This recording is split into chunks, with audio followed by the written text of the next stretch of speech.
season. Got to play him. You got to play him. Yeah, if you've got him in season long, obviously you're playing him.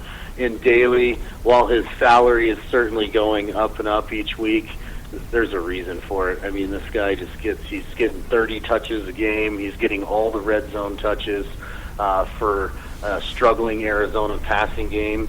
They're either looking for the deep ball or they're checking it down to him. See, and so that plays well, especially if you're on DraftKings. You know, he's averaging over 26 fantasy points and 31 fantasy points on the road.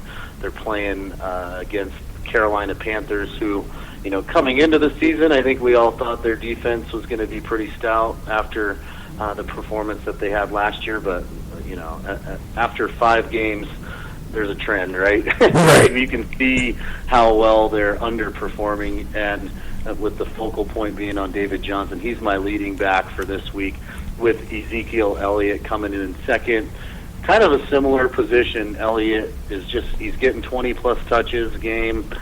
That offensive line is by far the best in football, so he's getting 3-4 yards downfield before he's even making contact with anyone. And he's got the breakaway speed that positions him nicely. We'll see. This will be a test, I think, for the Cowboys this week. Eagles front seven is coming off a game where they just terrorized the backfield of Minnesota. So we'll see if they can keep that up. And then the last running back is Jacquez Rodgers. And in the daily format, he's actually the number 1 running back, in my opinion, because of value. So he's still super cheap. He hasn't gotten in the end zone, but in his last 2 games, he's had over 30 touches. He's gotten over 125 yards in both games. Look for him to have another solid performance as they get a pretty bad Oakland defense. Oakland against running backs this year is ranked 30th in the league from a fantasy points perspective. So at running back, I'd roll with Jacquez Rodgers, and if you can afford Elliott or Johnson to go with him, have at it kind of thing.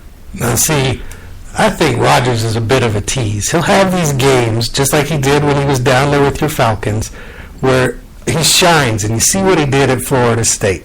And I know he's playing the Raiders this week, but I'm struggling with that one. No worries, my man. I hear you. Like I said, the reason I think he's the best guy to have this week is not that I'd say play him in your season long, but in a daily format where his price point is only $5,000 on DraftKings, so where your average player is going to be about $6,000 per player. So you're getting $1,000 in salary value, and you're going to get at least 15 fantasy points with him. He's the only running back they've got, with Doug Martin still hampered with the hamstring injury. Oakland struggles. Tampa Bay tends to throw it, don't get me wrong. They throw it a ton, but the last 2 weeks, they've pounded the rock with him for some reason, and I'm just going by the trends, my friend. He's a guy that it's a good matchup and a likely candidate, but I also think, he's going to be highly owned, and if you don't trust Tampa Bay, I don't blame you. Neither do I. All right. Jacquez All right, Rodgers. my man. So let's move on to some wide receivers. This week at wide receiver, I've got 3 wide receivers for you. All 3 have had pretty big games of late. Number 1 wide receiver from a projection standpoint this week is Julio Jones, going against the Packers defense. In his last game against the Packers, he had 45.9 fantasy points on DraftKings. Just lit him up. Most people probably don't remember that game. That was a Monday night game a couple years ago. Yeah. And he almost got to 300 yards, but he didn't play in the fourth quarter of that game. Atlanta ended up losing that game. Look for them to throw the ball a ton in this matchup. Because Green Bay's stuffing the run. Kevin Coleman's not expected to play. We saw what Freeman can do in short yard situations, which cost them a game yet again. 4th and 1, can't get it done. Look for Julio Jones to get a ton of targets, and we'll see what he can make from it. But my number 1 wide receiver this week is actually going to be T.Y. Hilton. For the same reason, Chiefs play man-to-man, straight-up defense on the corners, and T.Y. Hilton can burn the corners of the Chiefs. Yes, they've got good corners. Yes, they make plays and get a lot of interceptions and turnovers, but they also get beat deep. And I think you'll see T.Y. get behind that defense a couple times in the dome, no weather concerns, and Luck loves to push the ball downfield. So when you're playing in fantasy, that quarterback wide receiver combo, wins about 80% of the time. The top 10 paid out lineups each week of this season have had a wide receiver quarterback combo in them. So look for T.Y. and Andrew Luck to be pretty solid. Another point for T.Y.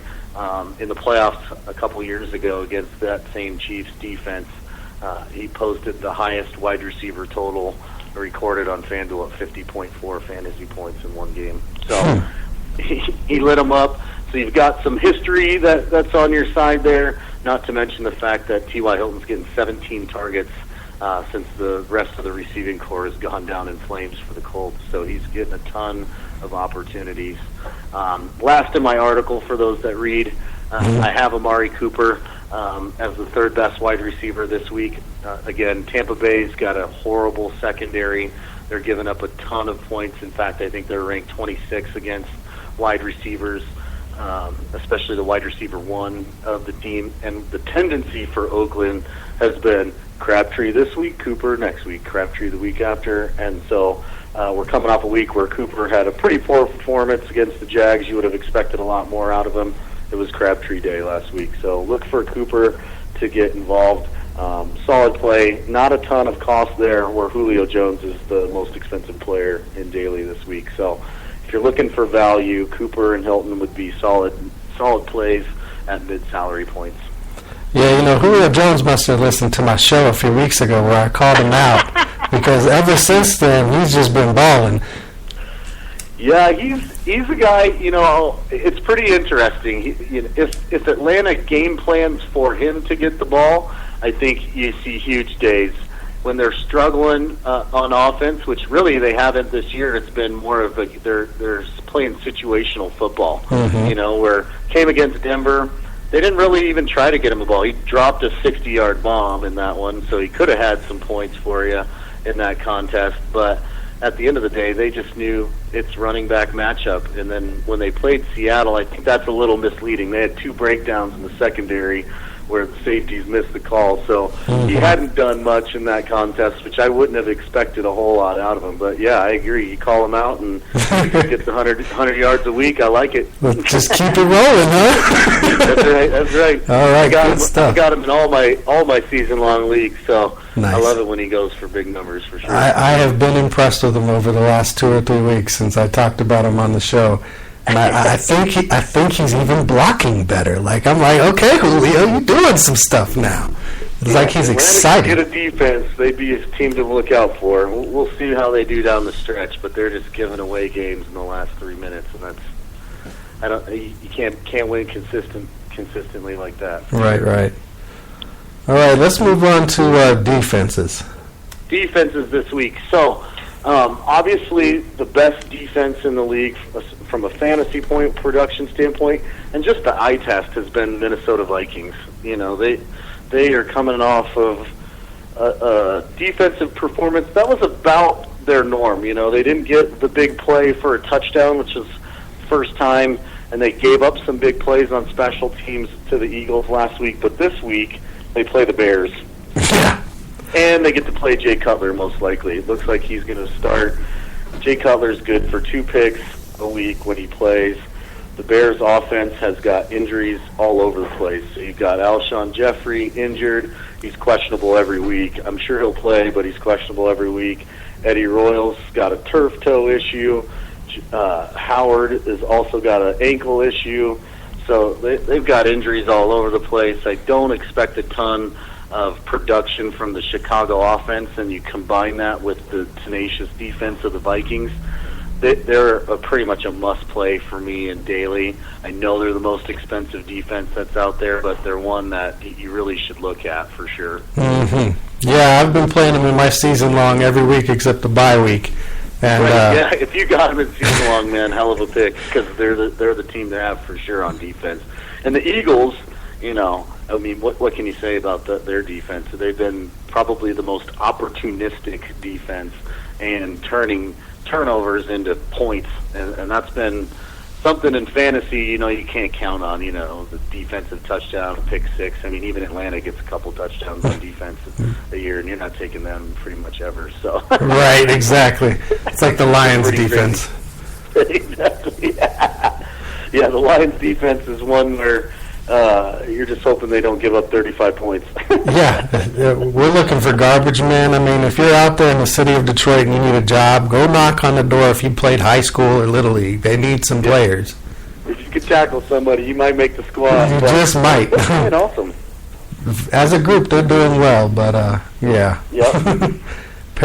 Not Parrish Cox. What's Cox's first name there for Philadelphia?